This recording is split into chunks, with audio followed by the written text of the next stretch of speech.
The Australian government caused an international media storm last week by revoking the visa of Novak Djokovic on the grounds that he is unvaccinated. The story has now taken another dramatic turn. The world #1 tennis player is now free after an Australian judge has ruled the process was unfair. At an appeal court, lawyers for Djokovic laid out the sequence of events as understood by the tennis star. Djokovic applied to both Tennis Australia and Victoria's state government for a vaccine exemption on the grounds he has recently recovered from an infection. He was granted a visa and then taken by surprise when he was detained at Melbourne Airport. For their part, lawyers for the government reiterated their position that only the federal government have the authority to grant anyone access to the country. So the two arguments there, which you are probably familiar with already.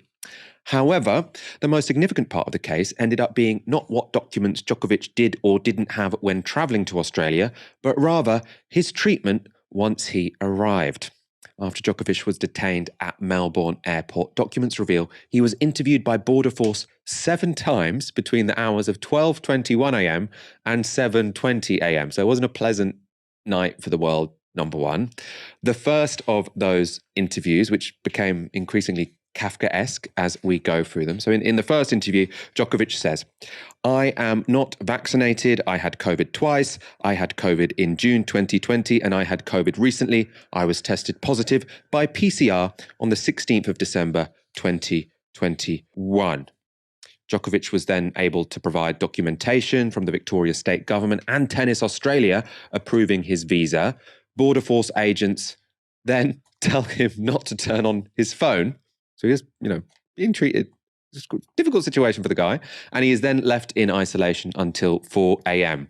That's when a Border Force agent arrives and says, previous infection with COVID-19 is not considered a medical contraindication for COVID-19 vaccination in Australia. So he's saying that the excuse that Tennis Australia and the Victoria state government let you get away with, the national government is not going to do the same.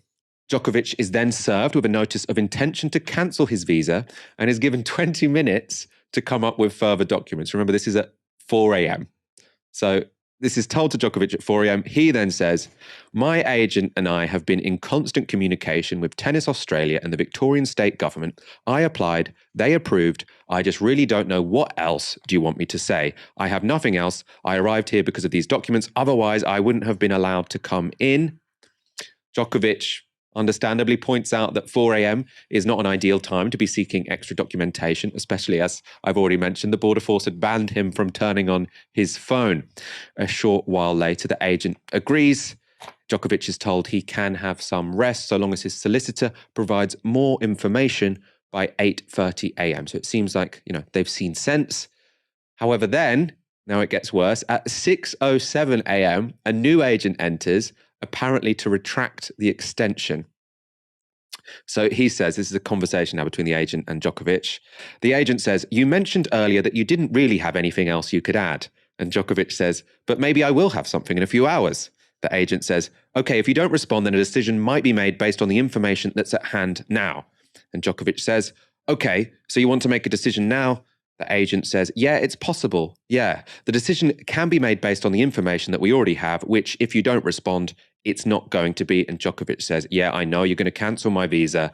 It's obvious. About 90 minutes later, Djokovic's visa was cancelled and he was taken into custody.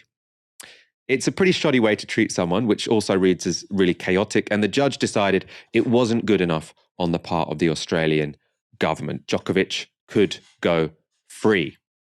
After the judge announced his decision, Novak's supporters were jubilant.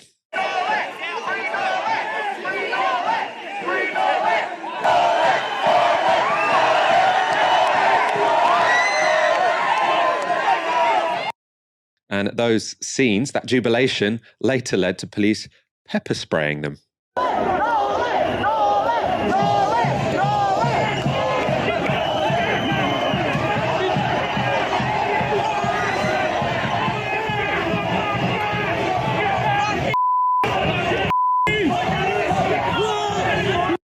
Ash, I want your take on this. I mean, it's a really bizarre story. And it looks at this point like this was a cock-up from the Australian government. Like on Friday show, we talked through some of the weird views of Novak Djokovic, but it looks like, to be honest, he had the papers. The Australian government changed their mind, freaked out, and then behaved in a pretty shoddy way to the guy.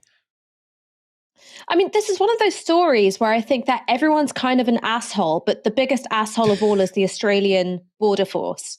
Like that's what I think. You know, I do think that Novak Djokovic has behaved irresponsibly in terms of his public platform and the messages which are being sent out about the vaccine. He's got a lot of power, and he should be using that power to encourage people to keep themselves and their loved ones safe by taking the vaccine, getting boosted, doing all that kind of thing.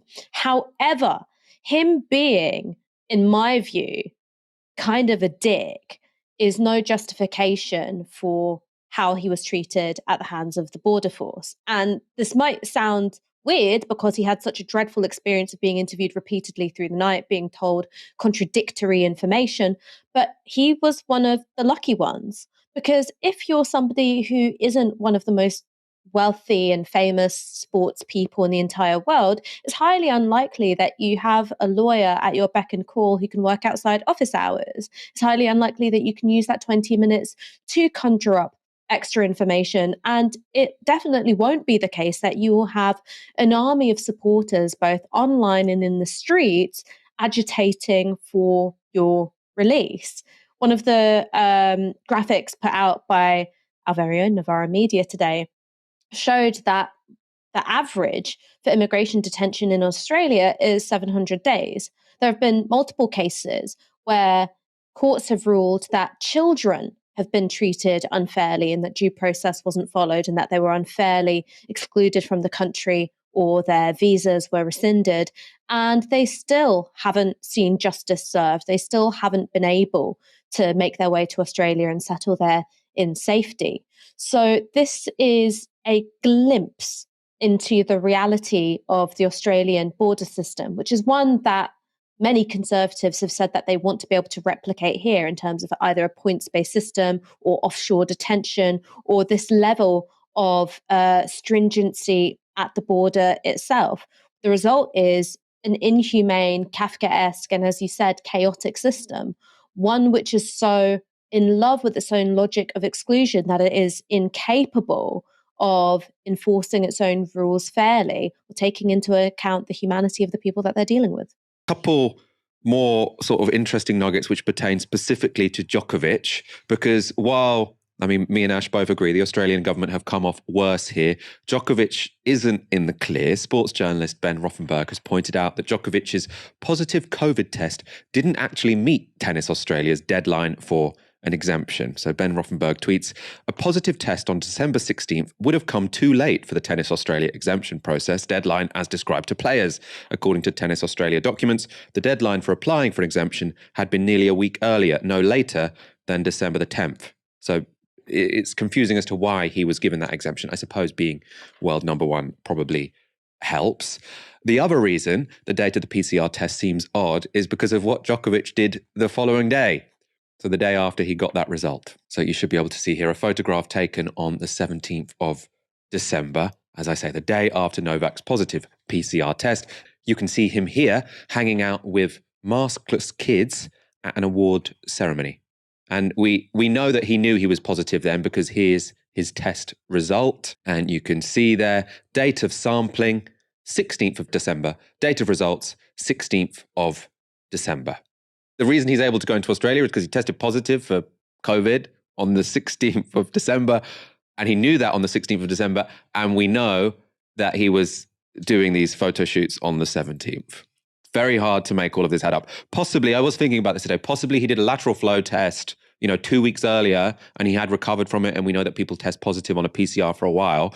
But given his views on COVID more generally, I don't have that much confidence that he makes responsible decisions when it comes to issues such as this.